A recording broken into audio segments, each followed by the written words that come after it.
நம்ம இன்ட்ரூசிவ் தாட்ஸ்க்கு ஆர்வத்தை கொடுக்குற விஷயங்கள்.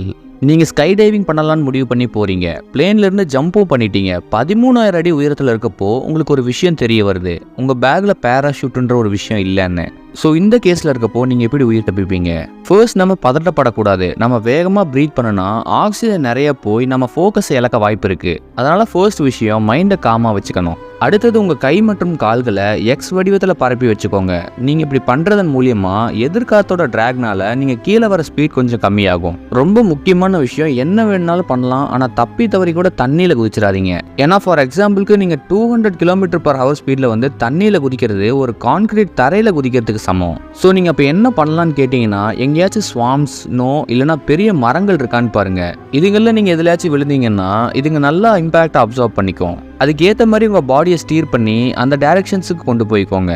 அப்படி இது மூணும் கிடைக்காத பட்சத்தில் ரூஃப், பஸ் ஸ்டாப், ஏதாச்சும் ஒரு வுட்டன் ஸ்ட்ரக்சரில் டார்கெட் வைங்க. ஒரே விஷயந்தான், இம்பேக்ட் ஆகிறப்போ உடையிறதுனால எனர்ஜியை நல்லா உள்வாங்கிக்கும். இன்னும் சில வினாடிகள் தான் பாக்கி இருக்குன்ற பட்சத்தில் உங்கள் தலையை 2 கைனால நல்லா கவர் பண்ணிட்டு உங்கள் கால் ஃபர்ஸ்ட் தரையில் படுற மாதிரி லேண்ட் ஆகுங்க. கண்டிப்பாக உங்கள் கால்கள் உடையும், பட் உங்கள் வைட்டல் ஆர்கன்ஸை நீங்கள் பாதுகாத்துக்க முடியும். இப்படி பண்ணுறதன் மூலியமா நீங்கள் பாதிக்கு பாதி உயிர் பிழைக்க வாய்ப்பு இருக்குது. விழுந்த இடத்துல இருந்து எப்படி தப்பிக்கலாம்னு அடுத்த வீடியோவில் சொல்கிறேன். சப்ஸ்கிரைப் பண்ணிக்கோங்க.